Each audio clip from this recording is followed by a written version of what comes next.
Em nome do Pai, do Filho e do Espírito Santo. Amém. Meus queridos irmãos e irmãs, com alegria celebramos hoje a memória de Santa Joana Francisca de Chantal.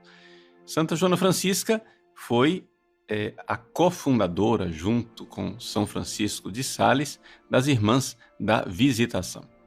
Trata-se de uma grande santa, então vamos conhecer quem foi esta mulher para a qual São Francisco de Sales escreveu o Tratado do Amor de Deus, a famosa obra em que ele dá conselhos para as almas que já estão adiantadas na santidade, né?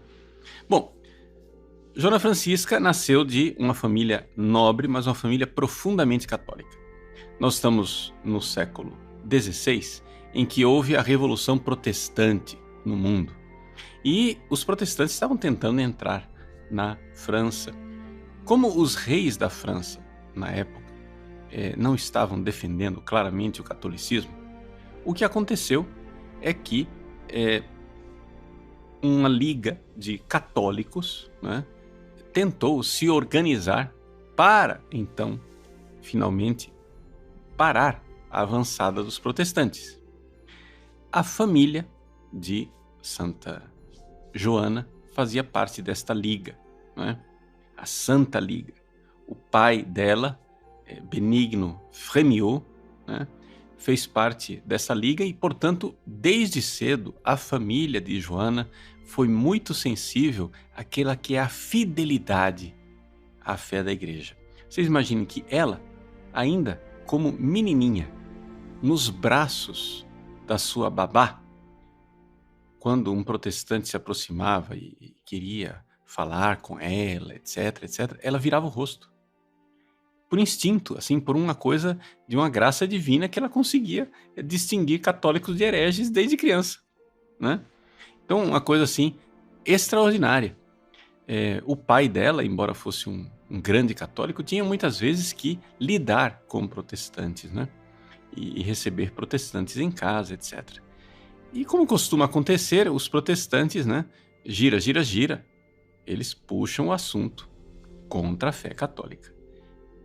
Quando a pequena Joana tinha 5 anos de idade, receberam em casa um protestante que começou a falar contra a presença de Jesus na Eucaristia, dizendo que aquilo era somente pão, que Jesus não estava lá coisa nenhuma. Pois bem, a menina com 5 anos de idade, que estava lá brincando, só ouvindo a conversa, né, com o pé do ouvido, se levantou do lugar onde ela estava, foi até o protestante e disse aqui: olha, o senhor sabe que Jesus está presente no Santíssimo Sacramento, porque foi isso que ele disse. Se o senhor diz que não é assim, o senhor está chamando Jesus de mentiroso. E o protestante desconversou, ficou desconcertado com a menininha, etc e tal, e deu uns caramelos para ela.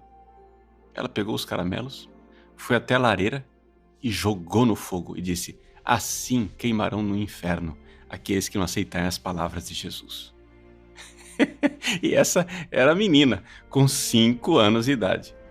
Pois bem, aos 20 anos, a Joana foi entregue em casamento ao Barão de Chantal.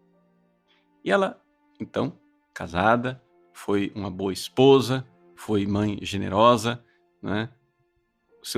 De 6 filhos, os 2 primeiros filhos dela morreram, mas aconteceu que aos 28 anos de idade, ela ficou viúva, né? O marido sofreu um acidente durante uma caça com um amigo. O próprio amigo atingiu o marido, que terminou falecendo. O marido recebeu os sacramentos porque era um bom e devoto católico, perdoou aquele que acidentalmente tinha matado ele, mas isso, evidente, foi para a Joana uma grande provação. Então ela rezou a Deus pedindo que enviasse alguém que conduzisse a alma dela para a santidade, agora que ela estava com 4 crianças pequeninas, né? E todo digamos assim, compromisso de educá-las, e não somente, né, de levar para frente aquele que seria o herdeiro do baronato de Chantal, etc. E ela terminou sendo o esteio afetivo, tanto do sogro dela, como do próprio pai. Então, em 1604, aconteceu na cidade natal de Santa Joana uma pregação que ia ser feita pelo famoso bispo de Genebra, Dom Francisco de Sales, né? O São Francisco de Sales.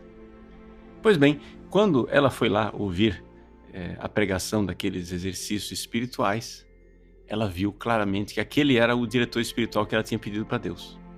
E São Francisco de Sales, que já era São Francisco de Sales, ou seja, já tinha alcançado um grau de santidade, ele, dias antes, teve um sonho com Santa Joana, sem que ela conhecesse, e então viu, durante a pregação, que estava lá, sentada, toda recolhida e devota, a mulher que ele tinha visto no sonho. Então é evidente que os dois logo se entenderam espiritualmente. Ele começou a dirigi-la, né, no caminho da santidade, e São Francisco de Sales nunca tinha visto uma pessoa que correspondesse assim tão generosamente aos caminhos de santificação. Ele, que era um experimentado diretor espiritual, viu em Santa Joana uma generosidade, uma alma extraordinária. O fato é que, então, tanto ele como Santa Joana tiveram a inspiração, então, de fundar uma ordem religiosa que não fosse tão rigorosa nas penitências e nas orações como as ordens da época, né? E então surgiu a inspiração de fundar a ordem das visitandinas, né? A visitação. Pois bem, para fundar essa ordem, porém, Santa Joana tinha que, mais uma vez, fazer um ato heróico de desapego. Por quê?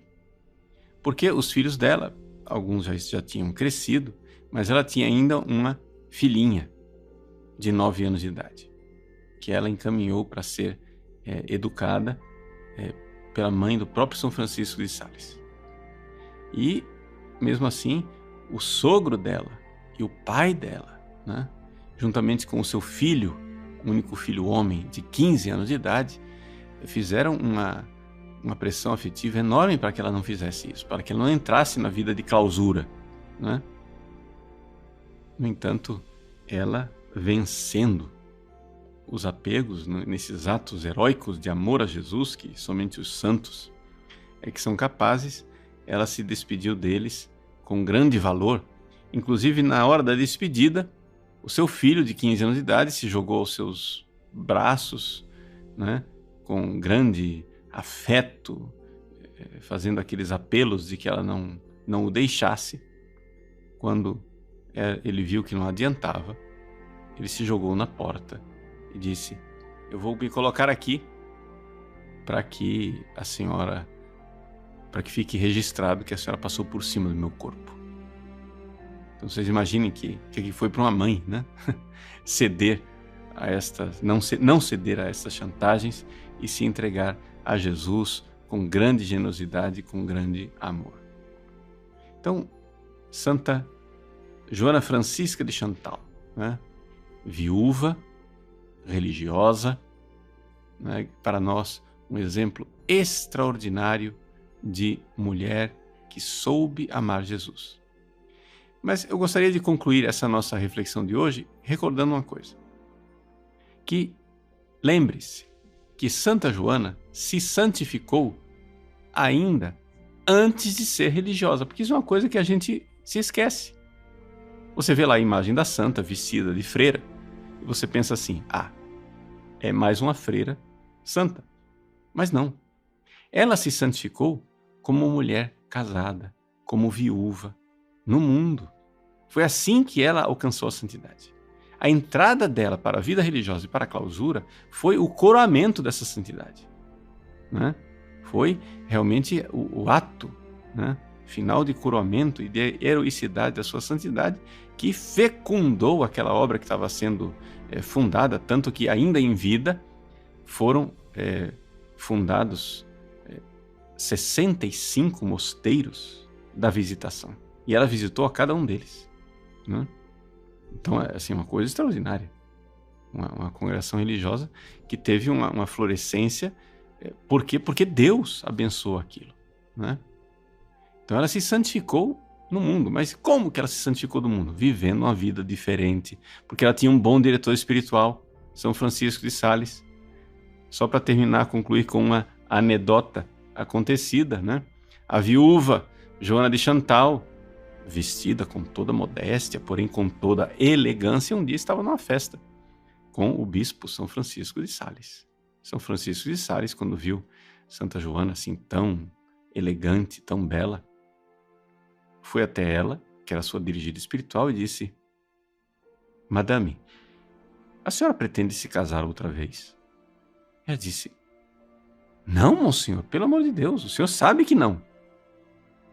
Então, minha senhora, em casa em que não há nada à venda, não se coloca tabuleta. Ou seja, se você não está vendendo nada, não põe um cartaz, né? Não faz marketing. O seu jeito de se vestir, embora modesto, etc e tal, tá um pouquinho elegante demais, né?